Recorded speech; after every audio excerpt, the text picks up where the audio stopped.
Yo, what is up, everybody? So let's go back again. Another chapter from the story titled The Haunting on X Avenue, written by Joshua Kimball. Remember to use the links in the description below. Show love to the author. Like, comment, and subscribe. Chapter 8. The next morning, I woke up refreshed and well rested, as well as one can sleep on their sister's couch. It was just before 9 in the morning, and I took a deep breath, enjoying the wonderful feeling of sleeping in. As I was eating breakfast and enjoying my peppermint mocha coffee, Bob called. Hello, Jonathan? Hey, Bob, how are you?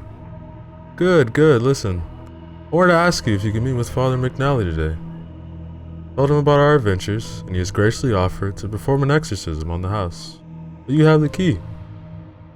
Sure, that's no problem.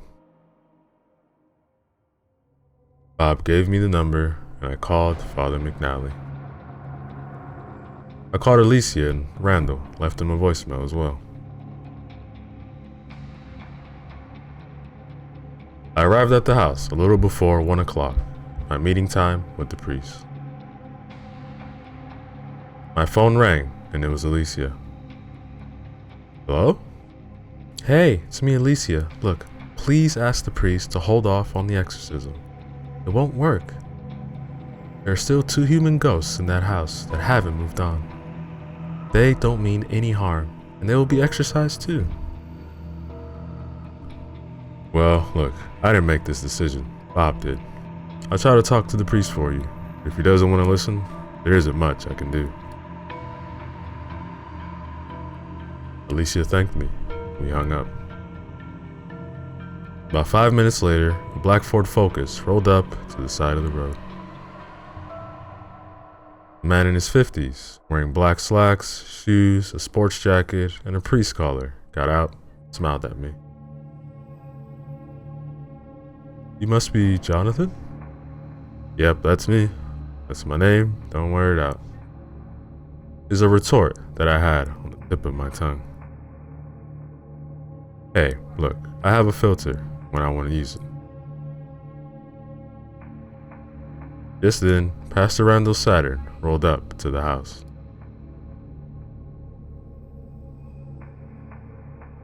He got out, shook Father McNally's hand, and fist bumped mine, and then he said, so you brought the big guns. What happened to moving on spirits, smudging, and blessing?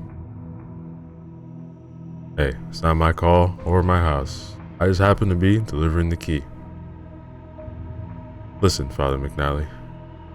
I know someone who believes that there are also ghosts in there that need to be crossed over first.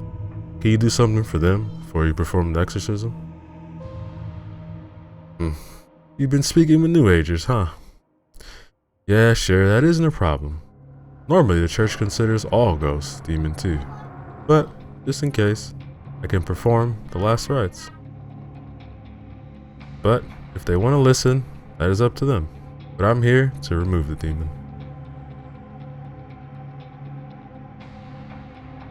He began to put his priest's stole over his shoulders, lit the beer of frankincense, and pull out his bottle of holy water. He began walking towards the house and chanting in Latin. The front door began to slam and open repeatedly. The closer Father McNally got to the house, the faster the door moved.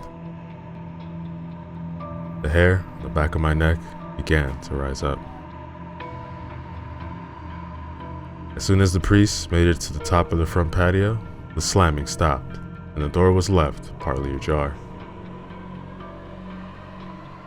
He stopped at the door and traced the cross in front of the doorway. Then he sprinkled holy water at the 4 corners of the doorframe. Looking back at us, he explained, "The last rites are completed. It's up to them now. Thank you." Father McNally began to swing his frankincense beer side to side, started a different chant in Latin.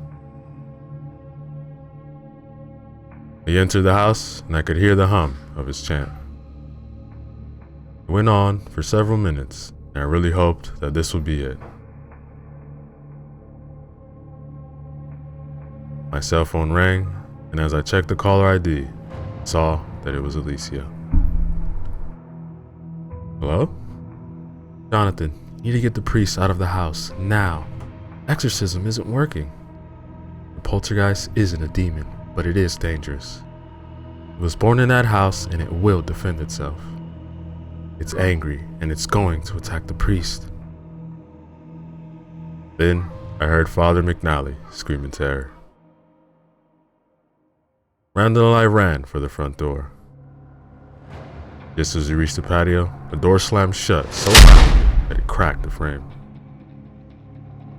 Help me! I'm out back! Help! The father screamed. We bolted for the side of the house, leading to the backyard. When we reached the backyard, we could still hear Father McNally screaming and struggling, but we couldn't see him. Where are you, Father? I don't see you. I'm under the house. They're biting me. Help! He yelled. He continued with the muffled sounds of struggling, biting. I looked behind me and saw the drag track leading down to the 4th deep down crawl space under the back of the house that served as a dirt floor cellar. The priest was covered in spiders, some of them black widows. He was kicking and screaming. So I saw a discarded aerosol can of spray paint and a lighter, probably from some teens tagging and doing other stuff. I grabbed them and headed into the crawl space with Randall on my heels. Lighter took a few tries, but it lit. Then I put the spray can to it and shot the spiders around the priest. The mere presence of fire even repelled the ones that were already on him. Randall darted in, grabbed Father McNally by the shoulders, pulled him up the hill while I finished emptying the can with spiders. When it was empty, I dropped my weapons and moved to help Randall to get the priest to level ground.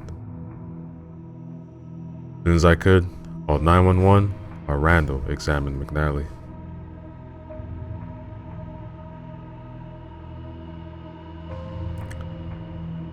I heard another car come into a sliding halt in front. Jonathan? Over here, in the back. Look, you need to move off the property. It's not done attacking you yet. It regards you as trespassers. Just then, the back door opened and slammed shut. That was my cue to go. Okay, alright, let's get him up, Randall and I grabbed each arm, and Alicia grabbed his legs. We could hear the ambulance on its way as we carried Father McNally to the cars by the roadside. What happened, Father? As I tried to go up the stairs, I felt 2 hands grab my ankles and dragged me out the back door into that hole. Spiders. I feel sick, cold. The priest started shivering.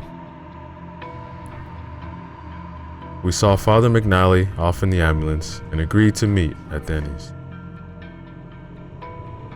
On the way, I called Bob, who would also meet us there. After Bob arrived, we got him caught up with what happened to the priest. Alicia related to him what she learned in her walk of the house the day before. And that, ladies and gentlemen, is the end of chapter 8.